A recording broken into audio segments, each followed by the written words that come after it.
ओम नमो भगवते वासुदेवाय। ओम नमो भगवते वासुदेवाय। ओम नमो भगवते वासुदेवाय।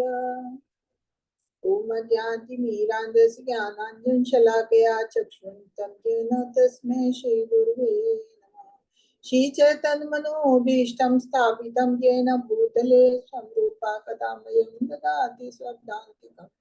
वन्देऽहं श्रीगुरु श्रीयुतपदकमलं श्रीगुरून् वैष्णवांश्च श्रीरूपं साक्षातं सगणरघुनाथान्वितं तं सजीवम् सादतं सावधूतं परिजनसहितं कृष्णचैतन्यदेवं श्रीराधा कृष्णपादान् सगणललिता शिवशाखान्वितांश्च।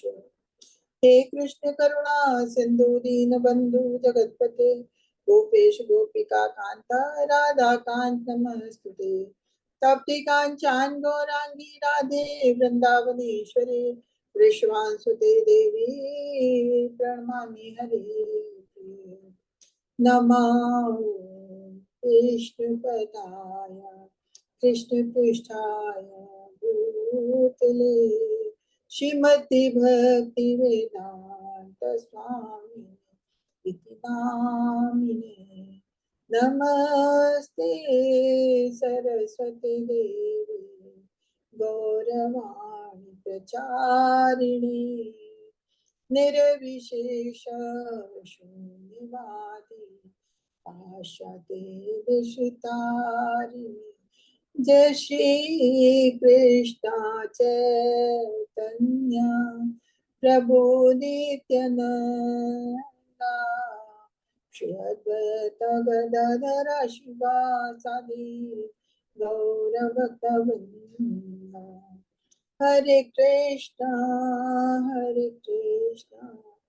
कृष्ण कृष्ण हरे हरे हरे रामा राम राम हरे हरे हरे कृष्णा कृष्ण कृष्ण हरे हरे हरे रामा राम राम हरे हरे हरे कृष्णा कृष्ण कृष्ण हरे हरे हरे रामा राम राम हरे हरे। हरे कृष्णा सभी को सादर प्रणाम। सभी का 3 बजे की क्लास में स्वागत है। तो आज हम उपदेशामृत के 8वें और 9वें श्लोक को बुक से पढ़ेंगे। अभी हमने आज हम शुरू से थोड़ा सा दोहरा लेंगे कि हमने पहले श्लोक में क्या जाना था। पहले श्लोक में हमने 6 चीजों पे अपना नियंत्रण करने के लिए पढ़ा था कि जो व्यक्ति 6 बातों पे अपने नियंत्रण कर लेता है तो वो धरती पे कहीं भी किसी को शिष्य बनाने के योग्य बन जाता है। तो वो क्या चीजें थी? वाचो वेगम, मनसा क्रोध वेगम, जिह्वा वेगम, मुद्रोक्तस्थ वेगम, एतान वेगान यो विषयेत अधीरा सर्वं प्रीमां पृथ्वीं च शिष्यात्। कि मतलब अगर कोई अपनी वाणी पे वाणी के वेग को, मन के वेग को, क्रोध के वेग को और जिह्वा के वेग को, उदर के वेग को और जननेन्द्रियों के वेग को, 6 वेगों को नियंत्रित कर लेता है। यानी आप अपनी क्या बोल रहे हैं उस पे ध्यान देना है आपको कि हमें अनाप शनाप इधर उधर की दुनियादारी की बातें नहीं बोलनी है। हमें क्या बोलना है? जो भी कृष्ण से संबंधित बातें हैं हमें उतना ही बोलना है, जो किसी को भी बुरा ना लगे, असत्य ना हो, और सबसे बड़ी बात कि भगवान कृष्ण से संबंधित बात हो। फिर और इसके अलावा हमें इधर उधर की भौतिक बातों में नहीं पड़ना है। तो अपनी जिह्वा पे नियंत्रण होना चाहिए। मन पे वेग होना चाहिए। हमारा मन खाली भगवान की ही उसमें लगना चाहिए। भगवान की ही बातों में, भगवान का ही ध्यान होना चाहिए निरंतर। इधर उधर की दुनियादारी की चीजों में हमारा मन नहीं लगना चाहिए। इतना हमारा नियंत्रण मन पे होना चाहिए, क्योंकि हमने शुरू से पढ़ा है, भगवत गीता में भी पढ़ा है कि मन आपका मित्र है, सबसे अच्छा मित्र भी बन सकता है, मन आपका सबसे बड़ा शत्रु भी बन सकता है। अगर मन पे आपने नियंत्रण कर लिया तो आपके लिए सबसे बड़ा मित्र होता है। हमने भगवत गीता के 6 श्लोक में पढ़ा था, बंधु आत्मा आत्मनम आत्मानः तस्य येन आत्मा जिता आत्मानम तो शत्रुते वर्तते आत्म एवं शत्रु। कि मतलब अगर किसी ने मन को अपना मित्र बना लिया तो उसके लिए सबसे अच्छा है। मित्र कैसे बनाएंगे कि आपका उस पर नियंत्रण होना चाहिए कि आपको क्या करना है वो करना है, आपका मन जो कहता है वो नहीं करना है। मतलब आपको मन का दास नहीं बनना है, मन को अपना दास बनाना है, तभी वो आपका मित्र होगा। वरना आपका शत्रु बन जाता है, और शत्रु बन जाता है तो जो मन करता है, और मन हमेशा चलायमान है, बहुत इधर उधर भटकता है इधर उधर की चीजों में, तो आप कभी भक्ति में आगे नहीं बढ़ सकते। दूसरी बात है कि क्रोध पे देखो, क्रोध आप ऐसा नहीं है मनुष्य जीवन मिला है तो क्रोध भी आता है, लेकिन क्रोध हमें सिर्फ करना है भगवान से संबंधित क्रोध करना। हमें बात बात पे अपने मान अपमान के लिए, अपने सुख दुख के लिए, अपनी हताशा के लिए क्रोध नहीं करना है। क्रोध का उदाहरण है हनुमान जी ने भगवान के लिए क्रोध किया और लंका में आग लगा दी। तो क्रोध करिए, क्रोध अगर हमारे भगवान के लिए कोई गलत बात बोलता है, या हमारे भक्तों के खिलाफ, हमारे गुरु के खिलाफ कोई कुछ गलत बोलता है, अगर हमारे माता पिता को कोई कुछ कहेगा तो हमें बुरा लगेगा ना। तो उसी तरह से अगर हमारे भगवान को कोई गलत कुछ बोलता है, या हमारे आचार्यों को, हमारे गुरु को कोई गलत बोलता है, तब क्रोध करना उचित है। वरना बात बात पे अपने मान अपमान के लिए क्रोध करना गलत है। तो क्रोध पे आपके नियंत्रण होना चाहिए, कहाँ करना है कहाँ नहीं करना। जिह्वा पे कंट्रोल करता है कि आप हमको खाना क्या है, क्योंकि जैसा हम खाते हैं वैसा ही हमारा मन, हमारे विचार बनते हैं। तो खाने पे कंट्रोल करने के लिए सबसे अच्छा उपाय है कि हम भगवान का भोग खाएंगे। जो हम जो और भगवान को भोग क्या लगेगा, जो भगवान को पसंद है वही भगवान को भोग लगेगा। तो भगवान का उच्चिष्ट खाएंगे हम, प्रसाद हम खाएंगे, तो हमारा मन इधर उधर नहीं भटकेगा। और जब हम खाना ठीक खाएंगे, भोजन अच्छा करेंगे, खाली हम प्रसाद हम सात्विक भोजन करेंगे, तो हमारा उधर अपने आप सही रहेगा। अगर हमारा उधर सही है तो हमारे फिर जन इंद्रियों पे भी, हमारी उन वेगों पे भी कंट्रोल होगा। जब हमारा मन पे, क्रोध पे, जिह्वा पे, सब पे नियंत्रण होगा तो जन इंद्रियों पे भी कंट्रोल रहेगा। जन इंद्रियों का मतलब कि हम खाली अपनी वासना पूरी करने के लिए, अपनी इंद्रिय तृप्ति के लिए बच्चों को पैदा नहीं करेंगे। हमको अगर बच्चे चाहिए तो ऐसे चाहिए जो भगवान के भक्त हों, तो उसके लिए हमको अपनी जन्मेंद्रियों पे भी नियंत्रण करना होता है। दूसरा श्लोक में हमने पढ़ा था कि हमारे साथ कुछ चीजें ऐसी हैं कि उसको हमें अपने पे कंट्रोल करना है, वरना हमारी भक्ति गिरती है, हमारा आध्यात्मिक ह्रास होता है। जैसे हमें अधिक खाना नहीं चाहिए, हमें कहीं अधिक संचय नहीं करना चाहिए, संचय उतना करें जितना हमारी आवश्यकता है। क्यों? क्योंकि भगवान का दिया सब कुछ है, भगवान सबकी इच्छाएं आवश्यकताएं पूरी करती हैं। किसी भी जीव का, चाहे चिड़िया है चाहे पशु है, सब, लेकिन जीव चिड़िया है, पशु है, ये सब जिनकी चेतना कमजोर होती है, वो अपने ही जितनी उनको आवश्यकता होती है उतना ही लेते हैं। खाली एक मनुष्य योनि है, भगवान ने चेतना उसकी सबसे स्ट्रॉन्ग बनाई है, तो वही ऐसा करता है कि हम कितना संग्रह कर लें, कितना अधिक खा लें, लेकिन नहीं, हमें उस पर कंट्रोल करना है अगर हमें आध्यात्मिक उन्नति में आगे बढ़ना है। प्रयास कि मतलब हमको उतना ही प्रयास करना है, किसी चीज के लिए किसी चीज के पीछे हमें भागना नहीं है। हमारी जो कुछ भी भगवान ने दिया उसमें हमें संतोष होना चाहिए। भगवान हमारी आवश्यकताएं स्वयं पूरी करते हैं। तो हमको किसी के लिए, किसी चीज के लिए भी बहुत भागना नहीं, बहुत अथक प्रयास नहीं करना है कि हमको किसी चीज के लिए बहुत ज्यादा भागना हो।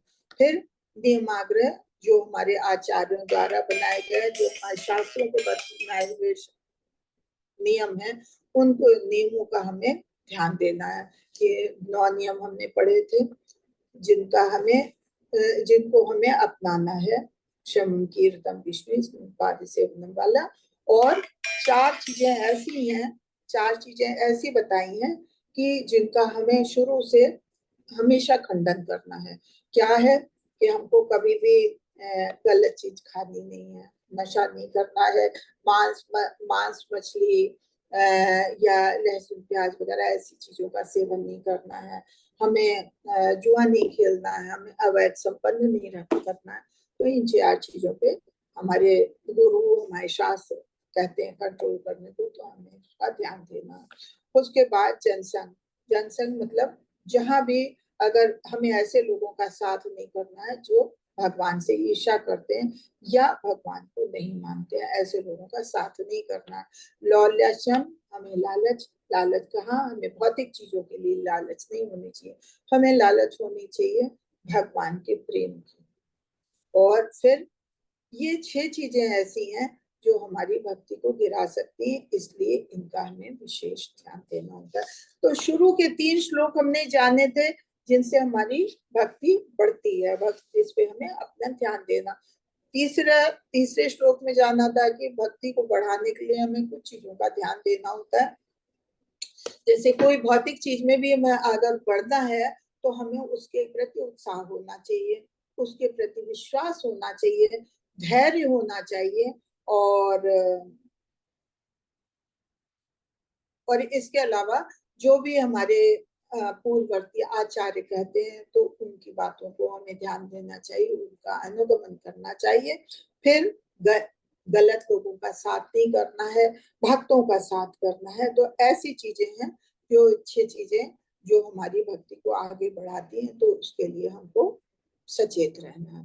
तो कुल मिला के तीनों श्लोकों में हमने ये जाना कि हमें गलत लोगों का साथ नहीं करना है और हमें भक्तों का साथ करना है। भक्तों का साथ करेंगे तभी हमें भक्ति का, भगवान के बारे में ज्ञान होगा और भक्ति हमारी आगे बढ़ती है। लेकिन अगर हम कहते हैं कि हमें भक्तों का साथ करना है, तो हमें भक्तों का साथ कैसे करना है? अगर हम किसी का साथ करना चाहते हैं तो उसके लिए हमें संबंध बनाने होते हैं। तो संबंध को अपने प्रगाढ़ कैसे, हम भक्तों के साथ अपना संबंध कैसे प्रगाढ़ करें, इसके लिए प्रभुपाद जी ने कृष्ण भावनामृत आंदोलन चलाया, इस्कॉन मंदिरों का वो किया। तो उसमें क्या है कि हम भक्तों के साथ उठे बैठे अपने विचार विमर्श करें, अपने विचारों का आदान प्रदान करें, हमें भगवान के बारे में जो भी जिज्ञासाएं हैं उनसे पूछें, वहां पे हम प्रसाद ग्रहण करें, भक्तों को अपने घर बुलाएं, उनको भी हम प्रसाद ग्रहण करवाएं, हम खुद भी प्रसाद ग्रहण करें, भक्तों को भी खिलाएं। और इसके अलावा हम भक्तों को मंदिर में उपहार भेंट करें, और जो भी हमें वहां से छोटा मोटा जैसा भी मंदिर वाले हम देते हैं तो उपहार को हम ग्रहण करें। तो ये 6 चीजें हैं जिनसे हम किसी से भी अपने संबंध प्रगाढ़ कर सकते हैं। ये भौतिक जगत में भी है कि भौतिक जगत में भी अगर हम किसी से संबंध बनाते हैं, आस पड़ोसी, मित्र, व्यापारी, जिससे भी बनाए, तो उनके साथ यही है कि कहीं हम साथ में उठते बैठते हैं, खाते पीते हैं, हम खाते हैं उनके साथ, वो हमारे साथ खाते हैं, हम उन्हें उपहार देते हैं, वो हमें उपहार देते हैं, आपस में विचार विमर्श करते हैं। तो ये चीज आध्यात्मिक जगत में भी है। जब हम भक्तों के साथ विचार व्यवहार बनाते हैं तो इनमें इन चीजों से हम अपने भक्तों के साथ ये संबंध प्रगाढ़ कर सकते हैं। लेकिन फिर ये है कि संबंध हम भक्तों वो कैसे जानेंगे कि किनके साथ हमें कैसा संबंध बनाना है और किसके साथ हमें कैसा व्यवहार करना।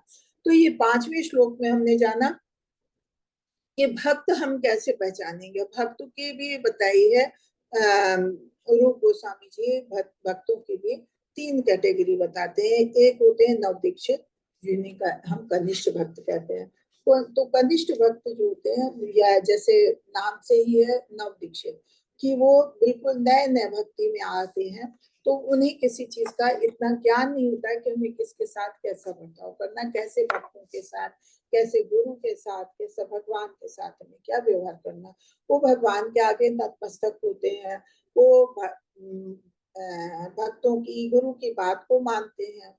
तो जो कुछ भी है, उनकी भक्ति ऐसी होती है कि बहुत सुदृढ़ नहीं होती है।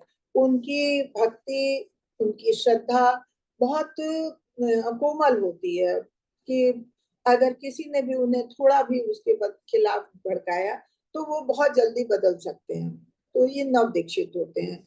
तो इनके का हमें साथ नहीं करना है, लेकिन इनके प्रति दुश्मनी भी नहीं रखनी है। इनके प्रति हमें दया भाव रखना है, और इनको, इनकी आध्यात्मिक उन्नति में हमें इनका मदद करनी है।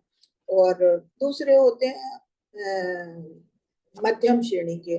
मध्यम श्रेणी के होते हैं, उन्हें ये पता होता है कौन कैसा भक्त है, हमें किसके साथ कैसा व्यवहार करना चाहिए।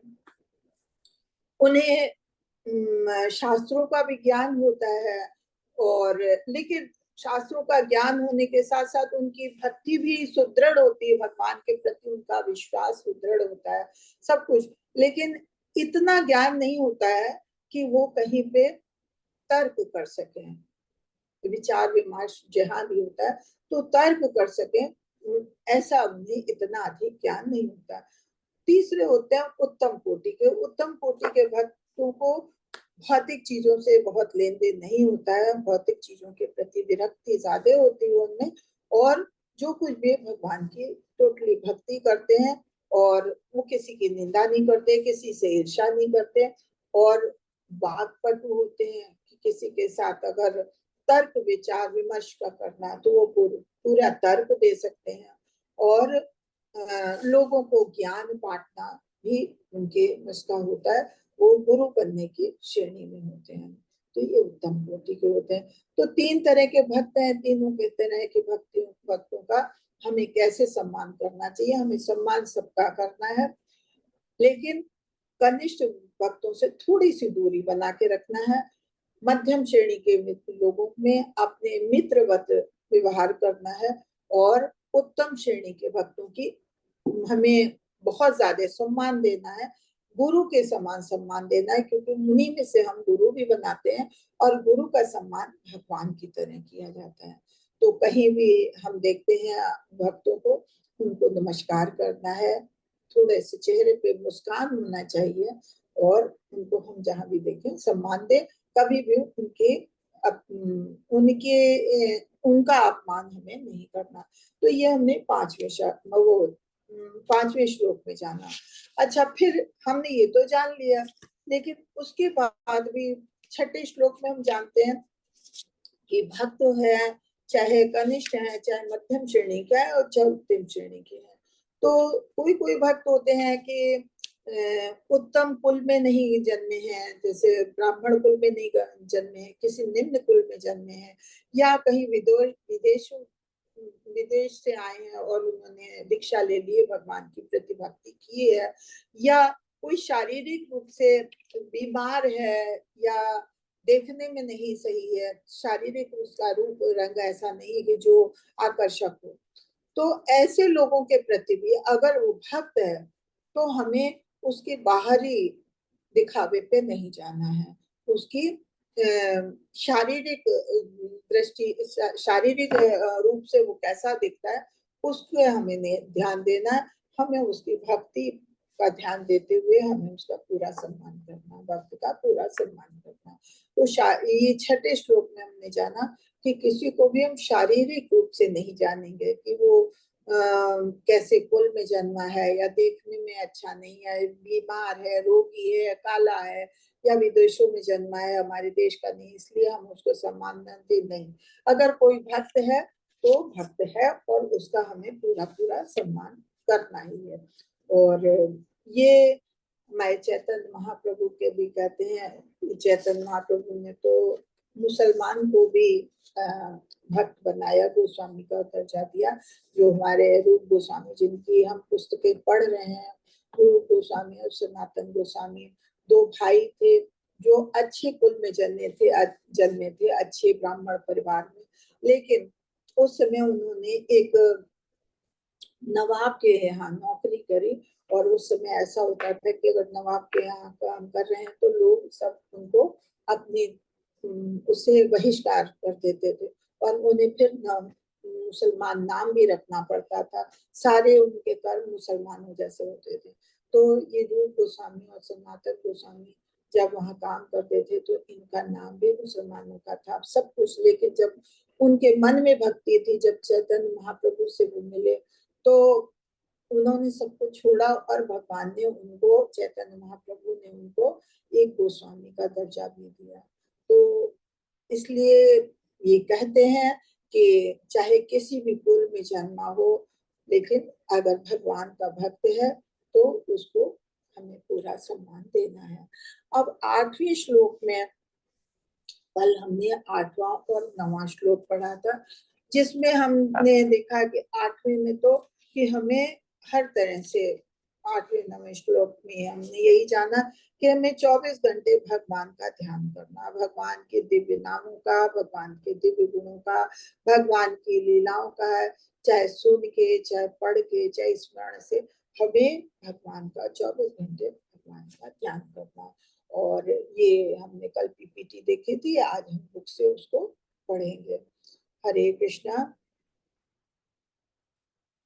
और ये मतलब जब हमारी भक्ति काफी आगे बढ़ जाती है, तब हमारे 24 घंटे भगवान का ही स्मरण होता है, भगवान का ही ध्यान होता है। तो यहाँ पे यही बताया भी गया कि हमको हमेशा भगवान के ध्यान में रहना है।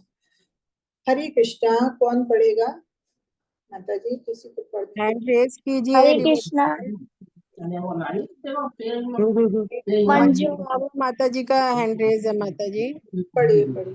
मंजू माता जी का। हाँ जी, हरे कृष्णा माता जी, दंडवत प्रणाम। शील प्रभुपाद की जय। अनुवाद से पढ़ना ना माता जी? हाँ जी पढ़िए। समस्त उपदेशों का सार यही है कि मनुष्य अपना पूरा समय 24 घंटे भगवान के दिव्य नाम, दिव्य गुरु रूप, गुणों तथा नित्य लीलाओं का सुंदर ढंग से कीर्तन तथा स्मरण करने से लगाए, जिससे उनकी जीव तथा मन क्रमशः व्यस्त रहे। इस तरह उसे व्रज, गोलोक, वृंदावन धाम में निवास करना चाहिए और भक्तों के मार्गदर्शन में कृष्ण की सेवा करनी चाहिए।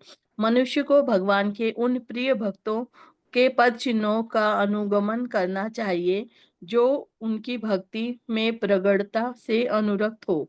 हरे कृष्णा माता जी। ये 8वें श्लोक का भावार्थ है कि समस्त उपदेशों का सार यही है कि हमें 24 घंटे भगवान के दिव्य नामों का, भगवान के दिव्य रूप का, गुणों और लीलाओं का सुंदर ढंग से कीर्तन और स्मरण करना चाहिए, जिससे कि हमारी जीव, हमारा मन हमेशा भगवान के ही उसमें व्यस्त रहे। और जहां तक हो सके हमें वृंदावन धाम में निवास करना चाहिए, और उन भक्तों के पद चिन्हों पे चलना चाहिए, अनुगमन करना चाहिए, करते हुए उनके मार्गदर्शन में सेवा करनी चाहिए, जो पूरी तरह से भगवान की भक्ति में लगे हुए हैं, पूरी तरह से भगवान की भक्ति में लगे हैं। ऐसे भक्तों का हमें अनुगमन करना चाहिए। हरे कृष्ण। माता जी तात्पर्य पढ़िए। क्योंकि मनुष्य का मन उनका शत्रु या तो मित्र हो सकता है, अतएव उसे मन को अपना मित्र बनाने के लिए प्रशिक्षित करना चाहिए। कृष्ण भावनामृत आंदोलन विशेष रूप से मन को प्रशिक्षित करने के लिए है, जिससे हम सदैव कृष्ण के कार्य में लगे रहें। मन में सैकड़ों हजारों संस्कार हैं जो न केवल जन्म के हैं अपितु विगत अनेक अनेक अनेक जन्मों के भी हैं। कभी कभी ये संस्कार एक दूसरे के संपर्क में आकर विरोधी चित्र उत्पन्न करते हैं। इस प्रकार मन की कार्य बद्ध जीवी के लिए खतरनाक बन सकता है। मनोवैज्ञानिक के विद्यार्थी मन के विविध मनोवैज्ञानिक परिवर्तनों से भली भांति परिचित हैं। भगवत गीता 6.8 में यह कहा गया है। 6.8 नहीं 8.6। सॉरी माता, 8.6 में कहा गया है, यम यम वापि समर भावम तजन्ते कलेरम तम तमे वेति कौन्तेय सदा श्रद्धा तद तद्भाव भावितः भाविता। अपना शरीर त्यागते समय मनुष्य जिस जिस दशा का स्मरण करता है, वह उसी दशा वह दशा उस अवश्य प्राप्त होगी। मनुष्य के मृत्यु के समय जीव के मन तथा बुद्धि अगले जीवन के लिए एक विशेष प्रकार के सूक्ष्म स्वरूप वाले शरीर का निर्माण करते हैं। यदि मन सहसा ऐसी वस्तु के संबंध में सोचता है जो हितकर नहीं है, तो उसे अगले जन्म में उसी के अनुसार जन्म लेना पड़ता है। दूसरी ओर यदि कोई मृत्यु के समय कृष्ण का चिंतन करता है, तो वह गोलोक वृंदावन नामक वैकुंठ लोक को भेज दिया जाता है।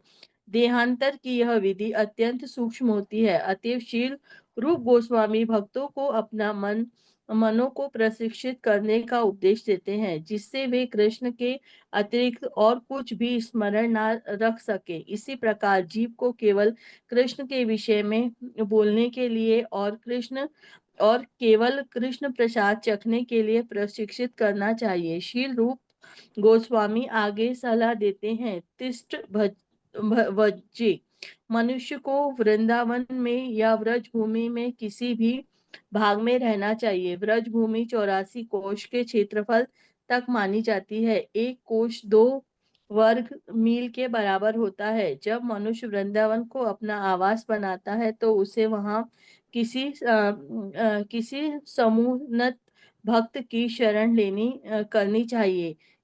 इसी तरह मनुष्य को कृष्ण तथा उनकी लीलाओं के विषय में ही सोचना चाहिए। इसकी और अधिक व्याख्या शील रूप गोस्वामी ने भगवत रसामत सिंधु 1.2.29 में की है। हरे कृष्ण माता जी। हरे कृष्ण तो माता। यहाँ पे हमने क्या जाना कि मन किसी का शत्रु या मित्र हो सकता है। हमने पहले भी पढ़ा, अभी भी हमने आज भी बताया था कि मन किसी का भी शत्रु या मित्र हो सकता है। अगर मन पे हमने कंट्रोल कर लिया, नियंत्रण कर लिया, तो वो हमारा मित्र बन जाता है। फिर हम जहां चाहते हैं, वो जैसा चाहते हैं वैसा होता है। वही मन हमारा शत्रु बन सकता है अगर हम उसके दास बन जाते हैं। तो फिर मन तो इधर उधर भटकता है गलत चीजों पे, तो फिर हमें वही कार्य करना होता है। तो हम अपने मन का मतलब आध्यात्मिक उन्नत नहीं कर सकते। तो मन को हमेशा मित्र बनाना चाहिए।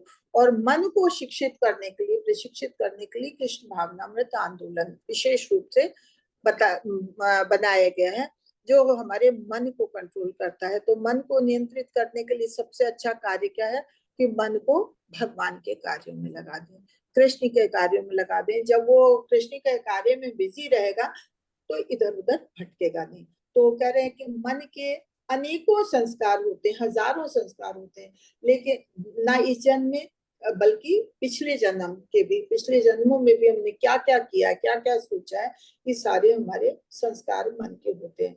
तो जो है हमारे इधर उधर के गलत कार्य भी करवा देते हैं। तो इसलिए हमको मन को अगर कंट्रोल करना है, और इसी वजह से हम बद्ध जीव बनते हैं। क्योंकि हम बद्ध जीव बनते क्यों, हम कुछ गलत करते हैं, तभी भगवान हमें उसका फल भोगने के लिए इस धरती पे जन्म देते हैं। अगर हमने कुछ गलत नहीं किया होता, तो हमें इस जन्म में इस धरती पे नहीं आना पड़ता। तो अगर हमें यहाँ से मुक्ति पानी है, तो बस एक यही मार्ग है कि हम भगवान की भक्ति करें। भगवान की भक्ति करेंगे तभी हमें भगवान के धाम जाने का अवसर मिल सकता है। यहाँ पे बताते हैं कि जैसा जैसा मनुष्य, जैसे कह रहे हैं पिछले जन्म को, तो जैसा जैसा मनुष्य अंत समय में सोचता है, जैसा कि भगवद गीता के 8.6 में कहा है, यम यम वापि स्मन भावम त्यजन्ति कलेवरम तम तमेव कौन्तेय सदा तद्भाव भावता। ये कौन भगवान कह रहे हैं अर्जुन से कि अपना शरीर त्यागते समय जिस दशा में होता है मनुष्य, जो जो सोचता है उसी के अनुसार उसको योनि मिलती है। जैसे हमने कहा था, हम लोगों निजड़ भरत जी का रूप बोल लिया था। वो इतने बड़े भगवान के भक्त थे, लेकिन अंत समय में उन्होंने हिरण के बारे में ही वो सोचते रहे, उनका भाव हिरण में ही जा रहा था, तो इस वजह से उन्हें हिरण की योनि प्राप्त हुई। तो इसलिए कहते हैं कि जो हम नाम जप करते हैं, तो अगर हम दिन रात भगवान के नाम का, भगवान के गुणों का जाप करेंगे, तो हमारा मन, हमारी जिह्वा पे हमेशा भगवान का नाम होगा। और जब भगवान का ही नाम हमेशा होगा, तो हो सकता है उन्हीं का चिंतन हो, तो अंत समय भी हो सकता है भगवान का ही चिंतन करें। और अगर अंत समय में भगवान का चिंतन करने का अवसर मिल गया, तो फिर हमें सीधे भगवान के धाम को, गोलोक वृंदावन यानी वैकुंठ लोक को भेज दिया जाएगा। तो इसके लिए हमको हमेशा दिन रात करके 24 घंटे भगवान का ध्यान करना चाहिए, भगवान का निरंतर ध्यान करना चाहिए। तो ये रूप गोस्वामी जी ने हमको ये मन को प्रशिक्षित करने के लिए इस तरह का उपदेश दिया है कि हमको भगवान का स्मरण 24 घंटे करना चाहिए, चाहे जीव पे हो। और जीव पे को नियंत्रित करने के लिए हम सिर्फ और सिर्फ भगवान के प्रसादम को ही ग्रहण करें। हमें भगवान के प्रसादम के अलावा इधर उधर कुछ नहीं खाना। अगर हम इतना ध्यान कर सकते हैं, तो हम भगवान का ध्यान भी कर सकते हैं। और कह रहे हैं कि उसके बाद उन्होंने कहा है तिष्ठन ब्रजे, यानी कि ब्रज भूमि में हमें निवास करना चाहिए। ब्रज भूमि 84 कोश क्षेत्रफल में फैली हुई है, और एक कोश जो है 2 वर्ग मील के बराबर होता है। तो कहीं भी अगर बन सकता है, तो वहां वृंदावन में आवास बनाए, तो वहां अगर रह सकते हैं तो बहुत अच्छी बात है। नहीं तो हमें हमेशा भगवान के भक्तों की शरण लेनी चाहिए, तो जिससे कि हम हमेशा भगवान की लीलाओं का कीर्तन करें, ध्यान करें, स्मरण करें। हरे कृष्णा। माता जी किसी और को दें, और कौन पढ़ेगा? तेरे सामने सिंधु में जैसा कि बताया है, कृष्णन स्नंदनम चास्य प्रेष्टम निज समीहितम तत्त कथा रत्तचासो पूर्यादासम ब्रजे सदा। भक्त को सदैव ब्रज के दिव्य क्षेत्र में निवास करना चाहिए, और सदैव पृष्ठ स्मरण जन चास से पृष्ठम अर्थात श्री कृष्ण तथा उनके प्रिय पार्षदों पर स्मरण करना में मन लगाना चाहिए। पार्षद में कैसे? जब भगवान की लीलाओं का आप वर्णन करेंगे, सुनेंगे, तो उसमें भगवान के साथ साथ भगवान के पार्षदों का भी, लीलाओं में भगवान के पार्षद भी शामिल होते हैं, तो उनका भी स्मरण हमें हमेशा बना रहेगा। हरे कृष्णा। माता जी किसी को पढ़ने को कहिए। कृष्णा। शिल्पी माता जी पढ़िए। कृष्ण माता जी, दंडवत प्रणाम। दंडवत प्रणाम। पढ़िए।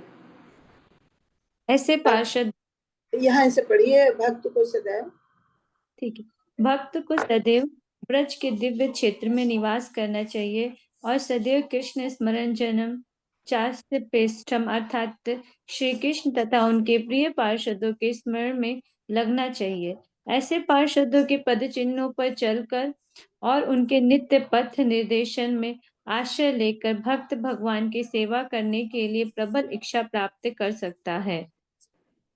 पुनः शील रूप गोस्वामी भक्ति रसामृत सिंधु 1.2.295 में कहते हैं, सेवा साधक रूपेण सिद्ध रूपेण चात्रि तद्भाव लिप सुना कार्य ब्रज लोका अनुसारता। ब्रज के दिव्य क्षेत्र ब्रज धाम में मनुष्य को परमेश्वर श्री कृष्ण की सेवा भगवान के पार्षदों की सी भावना से करनी चाहिए, और उसे अपने आप को कृष्ण के किसी विशेष संगी के प्रत्यक्ष मार्गदर्शन के अंतर्गत रखकर उसके पद चिन्हों पर चलना चाहिए। यह विधि साधन बंधन को अवस्था में संपन्न किया जाने वाला आध्यात्मिक अभ्यास तथा साध्य भगवत साक्षात्कार दोनों ही अवस्था में लागू होती है। जब कोई सिद्ध पुरुष अर्थात आध्यात्मिक रूप से पूर्ण आत्मा होता है। आगे बढ़ो माता जी। एक सेकेंड। यहाँ पे जैसे बताया है कि हमें एक तो ब्रज में ब्रज के दिव्य क्षेत्र में निवास करना चाहिए। क्यों करना चाहिए? क्योंकि वहाँ भगवान के भक्त ही सब रहते हैं। तो भगवान, जब हम वहाँ रहेंगे तो भगवान के पार्षदों, भगवान के भक्तों का साथ मिलेगा। क्योंकि भगवान ने ब्रज में बहुत लीलाएं की हैं, और लीलाएं जब भगवान करते हैं तो भगवान के पार्षद साथ में होते हैं। भगवान जब भी अवतरित होते हैं तो अपने प्रिय पार्षदों के साथ आते हैं। जैसे उनकी गोपिकाएं थी, ग्वाल बाल थे, गायें थी, उनके माता पिता के रूप में नंद बाबा, यशोदा लोग थे। तो ये सब कौन थे? उनके पार्षद थे। पार्षद कौन होते हैं? जो भगवान के पिछले जन्मों में भक्त होते हैं, वो भगवान के लीलाओं में साथ देने के लिए उनके पार्षद बन के आते हैं। तो जब हम वहां पे होंगे, ऐसी जगह पे, भगवान ने तो ब्रज में बहुत लीलाएं की हैं, तो वहां हमें भक्तों का साथ मिलेगा। और भगवान की वहां पे तो हमेशा भगवान की लीलाओं का वर्णन होता है। लीलाएं जब भगवान की होती हैं तो भगवान की लीलाएं भगवान के पार्षदों के साथ होती हैं। तो इसलिए कहा, भगवान के साथ साथ भगवान के पार्षदों का भी हमें स्मरण करना चाहिए। हमेशा अपना मन उन्हीं में लगाना चाहिए, और पार्षदों के पद चिन्हों पर चल के ही उन्हीं के नित्य पथ निर्देशन में आश्रय लेके भगवान की सेवा करने के प्रबल प्रयास करना चाहिए। कि जैसे भगवान के पार्षद के रूप में, माता पिता के रूप में नंद बाबा, यशोदा माता आई, तो उनके भी भाव कभी ऐसे रहेंगे तभी उन्होंने ऐसा रूप पाया। या गोपिका हैं या ग्वाल बाल हैं, तो हम उनकी भक्ति को देखते हुए उनका अनुगमन करना चाहें, उनके पथ निर्देशन पे चलना चाहें, तो शायद कभी हम भी भगवान की भक्ति में भगवान के पार्षद के रूप में आश्रय पा जाए। तो इसलिए हमें हमेशा भगवान के पार्षदों के पथ निर्देशन पे रह के भगवान की सेवा करनी चाहिए। जैसे बांसुरी है, भगवान की गाय है, भगवान की लपटी है, तो ये सब क्या है? भगवान के पार्षद हैं, भगवान के पिछले जन्म के भक्त हैं, जिन्होंने भगवान की, तो उनको देख के हमें सोचना चाहिए, काश हमें भी भगवान ऐसा अवसर देते। तो कैसे देंगे? जब हम भगवान की भक्ति करेंगे, तो उन्हीं के, उनके पार्षदों के पथ निर्देशन में ही हमको आश्रय लेके भगवान की सेवा करनी चाहिए। और फिर बताया कि जैसे श्री रूप गोस्वामी फिर से कहते हैं भक्ति रसामृत सिंधु में, सेवा भाव रूपेण सिद्ध रूपेण चात्री तद भाव लिप्सना कार्य ब्रज लोकानुसारता। कि जहाँ भगवान ब्रज धाम में भगवान है, भगवान के पार्षद हैं, उन लोगों के वो वहां पे उन्होंने अपनी लीलाएं की हैं, तो जिस भावना से उनके पार्षदों ने की है उनकी सेवा, तो उनका साथ, उनका देख के, उनके मार्गदर्शन में, उनके पद चिन्हों पे हमें चलने की कोशिश करनी चाहिए, कि हम भी वैसा ही कार्य करें और हम भगवान की उसी तरह से सेवा करें, ताकि भगवान कभी हमें भी ऐसा अवसर प्रदान करें। तो जब ये ऐसे में क्या होता है कि अगर हम भगवान की लीलाओं का वर्णन सुनते हैं, भगवान के का ध्यान करते हैं, भगवान के पार्षदों का ध्यान करते हैं और उसी मार्ग पे आगे चलना चाहते हैं, तो हमें भगवान का साथ, भगवान का साक्षात्कार भी मिल सकता है। ये विधि साधन और साध्य दोनों है। साधन क्या है? कि बंधन को अवस्था में संपन्न किए जाने वाला आध्यात्मिक अभ्यास। हम इस तरह से हमेशा आध्यात्मिक अभ्यास में लगेंगे, भगवान की सेवा में लगेंगे। और साध्य क्या है? भगवान का साक्षात्कार। कि हमें, जब हम ऐसे अभ्यास में लगेंगे तो हमें भगवान का साक्षात्कार हो सकता है। तो इस तरह से हमारी आध्यात्मिक उन्नत संभव है।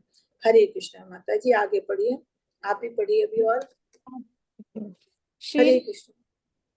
हाँ, पढ़ी माता जी। श्री भक्ति सिद्धांत सरस्वती ठाकुर ने इस श्लोक पर निम्न प्रकार से टीका दी है, जिसने अभी तक कृष्ण भावना अमृत में रुचि का विकास नहीं कर लिया है, उसे सारी भौतिक प्रेरणाओं को त्याग देना चाहिए और समुन्नत विधि विधानों का, अर्थात कृष्ण तथा उनके नाम, रूप, गुण, लीला आदि के कीर्तन तथा स्मरण का पालन करते हुए अपने मन को प्रशिक्षित करना चाहिए। इस प्रकार ऐसी वस्तुओं के लिए रुचि उत्पन्न करके मनुष्य को वृंदावन में रहने तथा किसी योग्य भक्त के निर्देशन एवं संरक्षण में कृष्ण के नाम, यश, लीलाओं तथा गुणों का स्मरण करने में अपना समय बिताना चाहिए।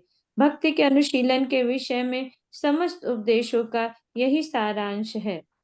हाँ, नौ ये भक्ति सिद्धांत सरस्वती ठाकुर जी क्या कहते हैं, वो अपनी टीका देते हैं, कहते हैं कि हमको अपने जीवन को सफल बनाना है, अगर अपनी आध्यात्मिक उन्नति करनी है तो हमें अपना ध्यान जो है पूरी तरह से कृष्ण भावनामृत में लगाना चाहिए।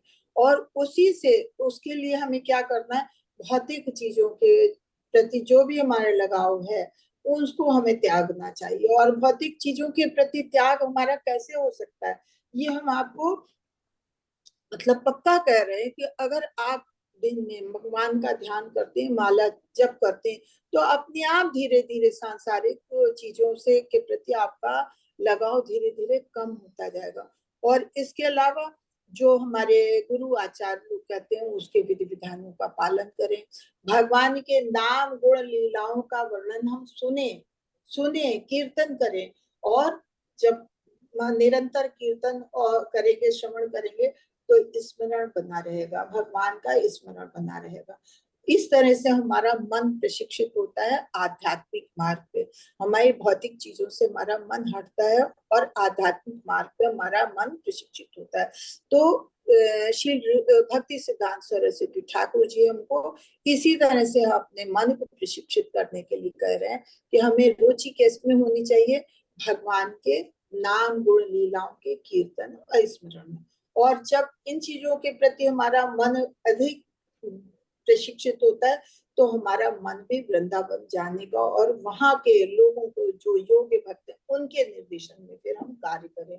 क्या कार्य करें, भगवान की सेवा करें, भगवान का नाम का स्मरण करें। मैं मतलब जैसे शुरू में ही हमने पढ़ा कि 24 घंटे हमें भगवान का स्मरण करना, तो इस तरह से अपना 24 घंटे सारा समय जो है हम भगवान के गुण लीलाओं के स्मरण में ही बिताएं। तो यही भक्ति के अनुशीलन का सारांश है कि भक्ति का अनुशीलन इसी तरह से हो सकता है। आगे पढ़िए माता जी, कौन पढ़ेगा? हरे कृष्णा। भारती माता जी पढ़िए आप, अनम्यूट का ऑप्शन है माता जी, पढ़िए। हरे कृष्णा माता जी। प्रभुपाद जी की जय। प्रभुपाद जी के द्वारा नव दीक्षित अवस्था में मनुष्य को सदैव कृष्ण कथा सुननी चाहिए। यह श्रवण दशा कहलाती है। भगवान श्री कृष्ण के दिव्य पवित्र नाम का निरंतर श्रवण करने से तथा उनके दिव्य रूप, गुणों तथा लीलाओं के विषय में श्रवण करने से मनुष्य वरण दशा को अर्थात स्वीकृति के स्तर को प्राप्त करता है। इस दशा को प्राप्त कर लेने पर वह कृष्ण कथा सुनने में अनुरक्त हो जाता है। जब कोई उर्मी में कीर्तन करने लगता है तो वह श्रवण अवस्था अर्थात स्मरण करने की अवस्था को प्राप्त करता है। उन्नत कृष्ण स्मरण के 5 क्रमिक अंग हैं: स्मृति, धारणा, ध्यान, अनुस्मृति तथा समाधि। प्रारंभ में भगवान श्री कृष्ण का स्मरण थोड़े थोड़े अंतराल पर खंडित हो सकता है, लेकिन इसके बाद स्मरण अबाध रूप से चलता है। जब स्मरण निरंतर होता है तो केंद्रित होकर वह ध्यान कहलाता है, और जब ध्यान विस्तृत होकर स्थिर हो जाता है तो वह अनुस्मृति कहलाता है। अबाध तथा अनवरत अनुस्मृति से मनुष्य समाधि दशा को प्राप्त होता है। स्मरण दशा या समाधि के पूर्ण विकसित हो लेने पर आत्मा अपनी मूल वैज्ञानिक स्थिति को समझ सकता है। उस समय वह भगवान श्री कृष्ण के साथ अपने सनातन संबंध को भली भांति तथा पूर्णतया समझ सकता है। यह संपत्ति दशा अर्थात जीवन की पूर्णता कहलाती है। हरे कृष्ण। हरे कृष्ण। हाँ, यहाँ पे बताया कि जो नव दीक्षित है, जो नया नया भक्ति में आता है, तो उसको सबसे पहले तो भगवान के सबसे पहला चरण है श्रवण का, कि भगवान की कथा सुननी चाहिए। भगवान के भक्तों में के बीच में बैठे भगवान के दिव्य नामों की, भगवान के दिव्य लीलाओं की कथा का श्रवण करे। और जब ये निरंतर श्रवण करता है तो धीरे धीरे भगवान के प्रति आसक्ति, अनुरक्ति बढ़ती जाती है। और जब अनुरक्ति बढ़ती जाती है तो वो कीर्तन करने लगता है, तो फिर वो धीरे धीरे उसमें इतनी अनुरक्ति बढ़ती है कि उसमें उसका ध्यान भगवान में ही लगने लगता। ये स्मरणावस्था होती है कि स्मरण में भगवान का ही हमेशा पहले वो सुनता है, फिर उनके साथ कीर्तन करता है, करते करते भगवान में ही अपना ध्यान लगा लेता है।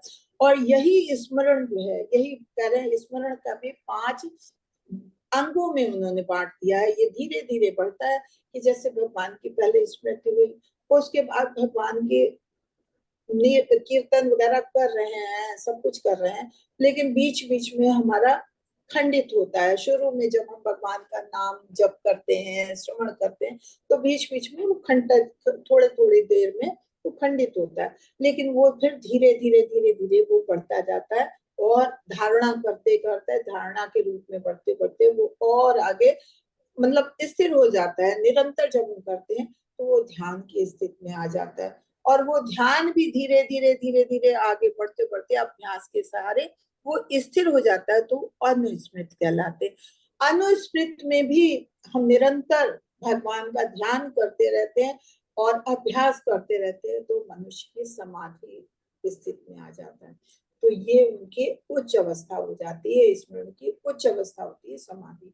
तो इस तरह से नव दीक्षित भी समाधि तक पहुंच सकता है, अगर वो थोड़ा भगवान का साथ, भगवान के भक्तों का साथ कर लेगा, और भगवान के भक्तों से पहले श्रवण, फिर कीर्तन, फिर ध्यान, ऐसे बढ़ते बढ़ते समाधि तक वो पहुंच सकता है। तो ये पूर्णता स्थित, समभक्ति की पूर्णता स्थित कहलाती है। आगे पढ़ी माता जी, कौन पढ़ेगा? भारती माता जी पढ़ेंगे अभी, आप आगे। सुमन माता जी पढ़िए, आप पढ़िए। सुमन दुर्गा पाल माता जी। हरे कृष्णा। राधा माता जी पढ़िए, राधा माता जी आप पढ़िए। हरे कृष्ण माता जी। श्री श्री प्रभुपाद जी की जय। चैप्टर श्री प्रभुपाद जी ज्यादा। चैतन्य चरितमृत में नव दीक्षितों को यह सलाह दी गई है कि वे सारी भौतिक इच्छाओं त्याग दे और शास्त्रों के आदेशानुसार भगवान की नियमित भक्ति में लग जाए। इस प्रकार नव दीक्षित भक्त कृष्ण के नाम, यश, रूप, गुणों आदि के लिए अनुराग उत्पन्न कर सकता है। एक बार ऐसा अनुराग विकसित हो जाने पर वह विधि विधान का पालन किए बिना भी कृष्ण के चरण कमलों की सेवा तत्काल कर सकता है।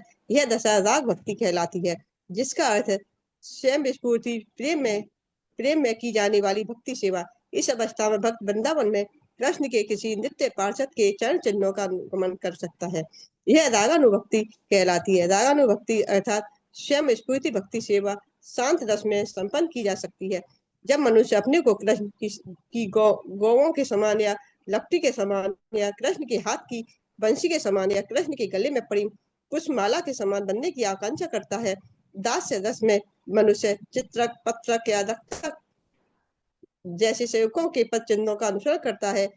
सख्य रस में मनुष्य बलदेव, श्री रामा या सुदामा जैसे मित्र बन जा सकता है। वात्सल्य रस में मनुष्य नंद महाराज तथा यशोदा के समान बन सकता है। और माधुर्य रस में, जिसकी विशेषता दाम्पत्य प्रेम है, मनुष्य श्रीमती राधा रानी या उनकी ललिता जैसी सखियों तथा उनकी दासियों, मंजरियों यथा रूप तथा रति जैसा बन सकता है। भक्ति के विषय में समस्त उपदेश का सार यही है। हरे कृष्ण माता। हरे कृष्ण। यहाँ पे नव दीक्षित को ही सलाह दी गई है कि नव दीक्षित को अगर भगवान की भक्ति में आगे बढ़ने की इच्छा है, तो सबसे पहले उसे भौतिक इच्छाएं अपनी कम करनी होंगी, तो उसे बहुत भौतिक चाहत कम करनी होंगी, और फिर वो भक्तों के साथ मिलके शास्त्रों के आदेशानुसार भगवान की भक्ति में लग जाए। और भक्ति में कैसे लगे कि भगवान के सबसे अच्छा आसान तरीका है कि भगवान के नाम, गुण, यश, लीलाओं का कीर्तन के प्रति वो श्रवण करे, और उसके प्रति उसमें जब निरंतर सुनेगा तो उसमें अनुराग उत्पन्न होता है। जब अनुराग उत्पन्न, जैसे जैसे अनुराग विकसित होता है, तो वो धीरे धीरे भगवान के विधि विधानों का पालन किए बिना अपने को नहीं रोक पाता है। तो विधि विधानों का पालन जो पूर्ववर्ती आचार्य हैं, ये जो भक्त लोग हैं, उनके निर्देशन में भगवान के सेवा का, विधि विधानों का पालन करते हुए भगवान की चरण कमलों की सेवा में अपना ध्यान लगाए, ये उसकी राग भक्ति कहलाती है।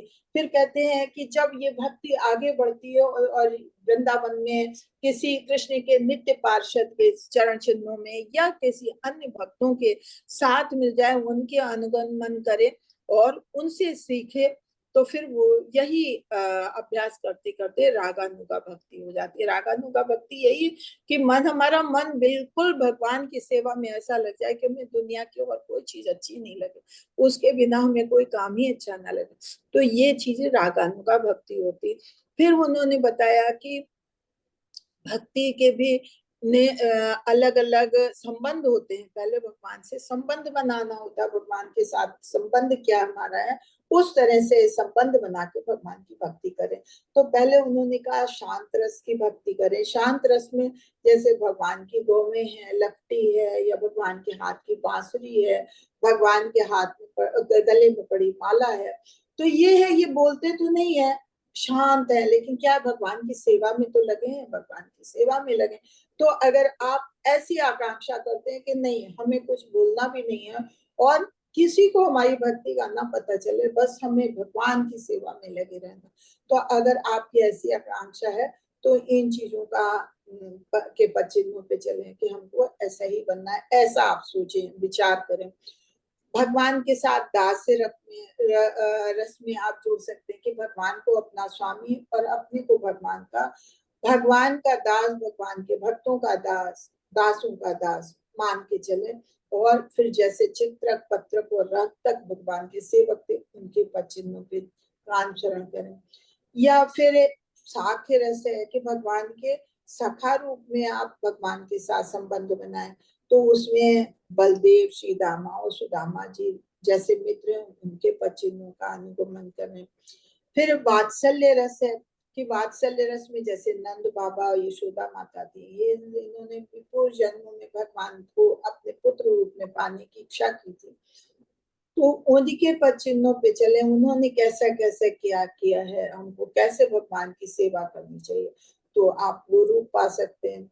या माधुर्य रस में जैसे जिसे दाम्पत्य प्रेम कहते हैं, जिसमें राधा रानी आती हैं, या उनकी ललता, विशाखा अष्ट सखी थी, या मंजरियां थी, दासियां मंजरियां, तो उन लोगों के सेवाओं का हम अनुगमन कर सकते हैं।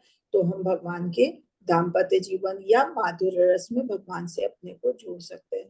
तो यही यहाँ पे भक्ति का सार बताया गया है कि भक्ति का सार, विषय का सार यही है कि भगवान के साथ हम किसी न किसी रूप में अपने को जोड़ें और भगवान को निरंतर स्मरण करें। हरे कृष्णा।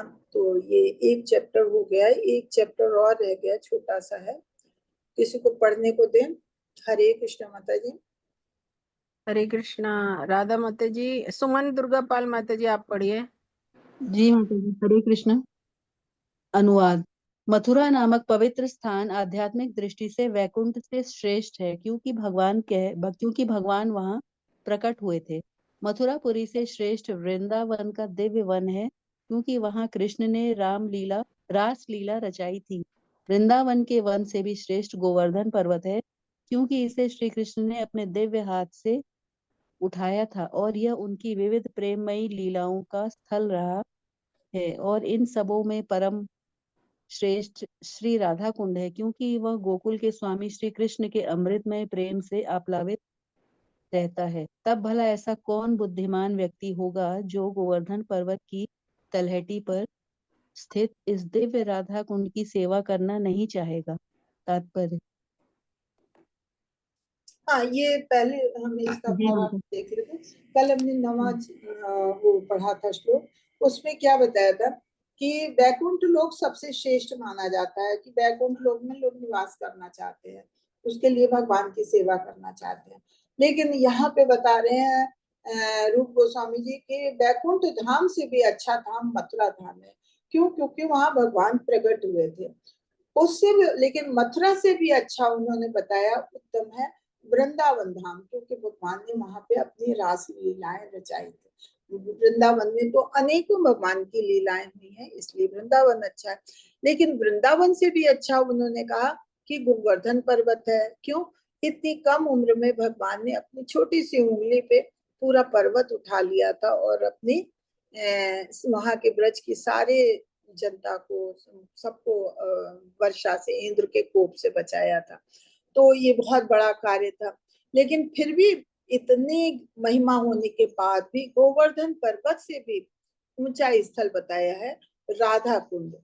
क्यों? राधा कुंड में भगवान का राधा जी के साथ का अमृत में प्रेम आप्लावित होता है, कि वहां पे भगवान ने राधा जी के साथ रास रचाया है और प्रेममयी लीलाएं की हैं, इसलिए कहते हैं राधा कुंड सबसे उच्च कोटि का है। तो और जब हमें ये पता चलता है, जब हमें गोस्वामी लोग ये बताते हैं कि राधा कुंड इतनी उच्च कोटि के स्थान है, तो कौन बेवकूफ होगा जो ऐसे जगह की सेवा नहीं करना चाहेगा।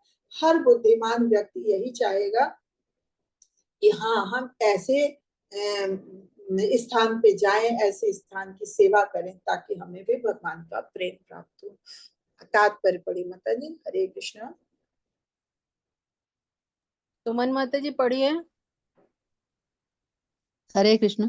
आध्यात्मिक जगत वैकुंठ पूर्ण पुरुषोत्तम भगवान की संपूर्ण सृष्टि के 3/4 भाग में फैला है और यह सर्वाधिक उन्नत क्षेत्र है। आध्यात्मिक जगत स्वभावतः भौतिक जगत से श्रेष्ठ है, किंतु मथुरा तथा उसके निकटवर्ती क्षेत्र इस भौतिक जगत में होते हुए भी आध्यात्मिक जगत वैकुंठ से श्रेष्ठ माने जाते हैं, क्योंकि मथुरा में साक्षात भगवान स्वयं प्रकट हुए थे। वृंदावन के भीतरी जंगल मथुरा से श्रेष्ठ माने जाते हैं, क्योंकि इनमें ऐसे 12 वन 12 वन हैं, जैसे ताल वन, मधुवन, बहुला वन इत्यादि, जो भगवान की विविध लीलाओं के लिए प्रसिद्ध है। इस प्रकार वृंदावन का आंतरिक वन मथुरा से श्रेष्ठ माना जाता है, किंतु इन वनों से भी श्रेष्ठ गोवर्धन पर्वत है, क्योंकि कृष्ण ने इसे देवताओं के राजा इंद्र द्वारा क्रुद्ध होकर की गई मूसलाधार वर्षा से अपने संगी ब्रजवासियों की रक्षा करने के लिए अपने कमल सदृश सुंदर हाथ से छाते की भांति उठा लिया था। गोवर्धन पर्वत पर ही कृष्ण अपने गोप मित्रों के साथ गौएं चराते थे और वहीं पर वे अपनी प्रियतमा श्री राधा से मिला करते थे और उनके साथ प्रेममयी लीला करते थे। गोवर्धन पर्वत की तलहटी पर स्थित राधा कुंड इन सबों से श्रेष्ठ है, क्योंकि यह वही स्थान है जहाँ कृष्ण का प्रेम उफनता रहता है। उच्च कोटि के भक्त राधा कुंड में निवास करना अधिक पसंद करते हैं, क्योंकि यह स्थान कृष्ण तथा राधा रानी के पारस्परिक सनातन प्रेम व्यापार की अनेक स्मृतियों रति विलास का स्थल है। चैतन्य चरित्र एक सेकंड। तो यहाँ पे यही बताया आध्यात्मिक जगह। पहले तो हम लोगों को ये जानना आध्यात्मिक जगत क्या है और भौतिक जगत क्या है। भौतिक जगत जिसमें हम रहते हैं, तो ये पूरी सृष्टि का 1/4 भाग हमारा भौतिक जगत है, और 3/4 भाग जो है वो वैकुंठ जगत है, भगवान का धाम है। तो वहाँ का क्षेत्र अधिक है, तो हमको वहां जाने के लिए तैयारी करनी चाहिए कि वहां तो जगह ज्यादा है, यहाँ तो कम जगह है। यहाँ इतनी भीड़ भाड़ है, क्यों हम यहाँ रहे? हमें वहां जाना चाहिए। तो हमें भक्ति में आगे बढ़ना चाहिए, ताकि हमें वहां जाने का अवसर मिले। फिर यहाँ पे बता रहे हैं वैकुंठ धाम सबसे अच्छा गिना गया, लेकिन यहाँ पे रूप गोस्वामी कह रहे हैं वैकुंठ धाम से भी अच्छा मथुरा धाम है। क्यों? क्योंकि वहां भगवान ने जन्म लिया था, अवतरित हुए थे। और उससे भी अच्छा उन्होंने बताया वृंदावन धाम। वृंदावन धाम में 12 वन है। आपको कहेंगे तो हम 12 वन के बारे में भी आप लोगों को बताएंगे। तो वहां जैसे तालवन, मधुवन, बहुलावन, वहां 12 वन है। तो वहां पे भगवान ने अनेकों अपनी लीलाएं की हैं, इसलिए वृंदावन बहुत अच्छा है। मथुरा से अच्छा वृंदावन बताया, लेकिन वृंदावन से भी अच्छा उन्होंने बताया ये गोवर्धन पर्वत। गोवर्धन पर्वत क्यों? क्योंकि वृंदावन में भगवान ने अनेकों लीलाएं की, इसलिए वहां अच्छा माना जाता है।